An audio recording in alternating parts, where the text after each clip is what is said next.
खुलुमबाय आंनि बे डेली आपडेट बड' इउटुब चेनेलाव नोंथांमोनखौ बरायहरनाय थाबाय। दिनै आं नोंथांमोननि गेजेराव मोननैसो खौरां लानानै फैदों। आं आसा खालामो नोंथांमोना भिडिअखौ जोबजासिम नायलांगोन आरो लोगोसे चेनेलखौ साबस्क्राइब खालामनानै लागोन।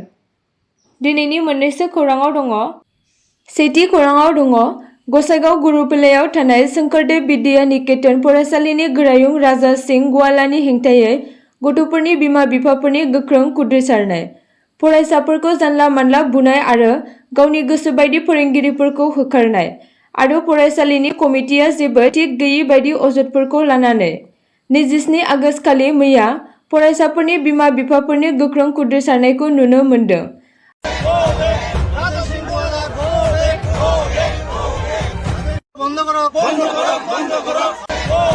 आरो गोरायुं राजा सिं गवालाखौ होखारनांगौनि लानानै दावराव-दावसि खुद्रिसारदों।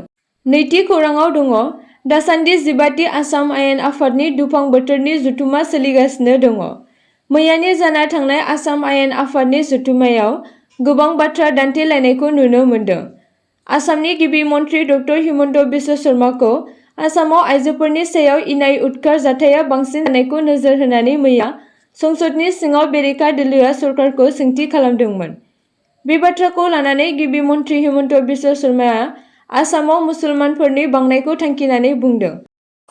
मिया मुसलमान मानुखने गोटे अहम लबई ता आमिও লব নিদিও হৈ গল আমিও লব নিদিও আপোনালোকে আজি হাউসত কলে যে আমি লমে আৰু মই কৈছো আপোনালোকক আমি লব নিদিও आरो आसामखौ जों माब्लाबाबो मुसलमानफोरनो दखल खालामहोआ होनना। मैयानि नैथि आसाम आयेन आफादनि जथुमायाव गोदानै मोनथाम बिल थिसनदों। बेफोर जाबाय आसाम शेड्युल कास्ट आरो शेड्युल ट्राइब्स बिल 2024, आसाम लेन्ड आरो रेभिनिउ रेगुलेशन बिल 2024 आरो आसाम मुस्लिम मेरिज रेजिस्ट्रेशन बिल 2024। थामथि खौराङाव दङ मैयानि आसाम बिधान सभानि दुफां बोथोरनि जथुमायाव आसामनि सावस्रि सिबिथाइ खोन्दोखौ जौगाहोनो थाखाय गिबि मन्थ्रि हिमन्त बिश्व शर्माया गासै रायजोआव गंबा मेडिकेल कलेज गायसननायनि खोथा फोसावो। गोदान देहा फाहामारि फसंथानफोरा गवालपारा, हाइलाकान्दि, माजुलि, हजाइ आरो हाफ्लंआव बानायजागोन होनना बिबुंथि होदों। गिबि मन्थ्रिया आसामनि सावस्रि बिथिङाव गोबां गुबुन गाहाय जौगाथायफोरनि सायावबो नोजोर होदोंमोन। गुवाहाटीनि नैथि मेडिकेल कलेज, प्रागज्यतिष मेडिकेल कलेज आरो देहा फाहामसालिखौ 2025 मायथाइयाव बेखेवनो थि खालामनाय जादों। उननि बोसोराव बङाइगाव, चराइदेव आरो बिश्वनाथआव गंथाम उफ्रा मेडिकेल कलेजफोरखौ बेखेवनाय जागोन, जायजों फैगौ 2 निफ्राय 3 बोसोरनि गेजेराव रायजोआव मेडिकेल कलेज आरो देहा फाहामसालिफोरनि अनजिमाया गासै 23सो जाहैगोन। बेजों लोगोसे तिनिसुकिया मेडिकेल कलेजआ बे बोसोरनि जोबनायाव खामानिखौ जागायगोन होनना फोरमायदों।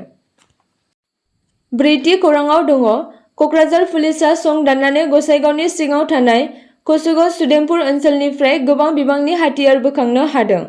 पुलिसआ मोनसे सिरियै सुलुंनि बिथाजों सं दाननानै कसुगाव सुदेमपुर ओनसोलनिफ्राय बे हाथियारखौ बोखांनो हायो। बोखांनो हानाय हाथियारफोरनि गेजेराव दङ मोन 8 सिंगेल बेरेल राइफल। पुलिसआ सन्देह खालामदों दि बे हाथियारफोरा सिगांनि उदखारि हानजाफोरनिमोन। बाथि खौराङाव दङ मोनसे दुखुनांथाव जाथाय।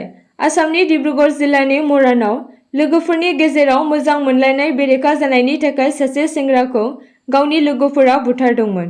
बुथारजानाय सुबुंनि मुंखौ कपिल बरा होनना मिन्थिनाय जादों, जाय मरान कलेजनि फार्स्ट सेमिस्टार बोसोरनि फरायसामोन आरो शिबसागर जिल्लानि डेमिउनि थागिबिमोन। मिन्थिनो मोननाय बायदिब्ला बिथांनि सानै लोगोफोरा बिथांखौ साहा बागाननि मोनसे गोजान जायगायाव लांदोंमोन, जेराव बिथांमोना बिथांखौ गोदोना सेरथेना बुथारदोंमोन। गावनि लोगोफोरखौ फोथायनानै बराया सन्देह गैयाजासे बिसोरजों थांफादोंमोन।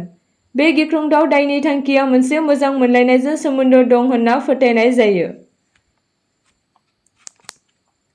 जायगानि पुलिसआ गोथै सह'खौ मोननायनि उनाव नायबिजिरनायखौ जागायदोंमोन आरो सानै सन्देह गोनां सुबुंफोरखौ हमदोंमोन। सासे दायनिगिरिनि सिनायथिखौ राजा दस होनना मिन्थिनाय जादों।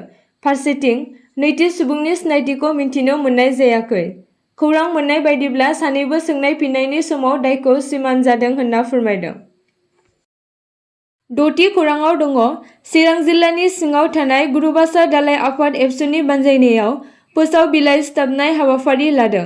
चिरां जिल्ला गुरुबासा दालाइ आफाद एबसुनि बानजायनायाव समाज बेरेखा हाबा मावनायखौ होबथानांगौनि थांखिजों फोसाव बिलाइ सिथाबनाय हाबाफारि लादों। बे हाबाफारिया गुरुबासा पुलिस आउटपस्टनि एएसआइ मफिजुद्दिन आहमेदजों लोगोसे चिरां जिल्ला एबसुनि लोगो सोलोंथाइ नेहाथारि कामेस्वर बसुमतारी आरो चिरां जिल्ला बर' समाजनि आफादगिरि बिपिन कुमार औवारी आरो चिरां जिल्लानि सिडली दख'रा एबसुनि गाहाय नेहाथारि देरहासार दैमारिजों लोगोसे गोबां दैदेनगिरिफोर बाहागो लानायखौ नुनो मोन्दों। स्निथि खौराङाव दङ आसामनि मुंदांखा असमिया रोजाबगिरि जुबिन गार्गखौ डक्टरेट डिग्रीजों मान बावदों। मैया 27 आगस्तखालि university of science technology and मेनेजमेन्टनिफ्राय थुनलाइयाव मान गोनां डक्टरेट डिग्री मोननो हादोंमोन। बे सन्माना आसामनि देंखो आरो हारिमुआव बिथांनि बिहोमाखौ गनायथि होनाय जादों।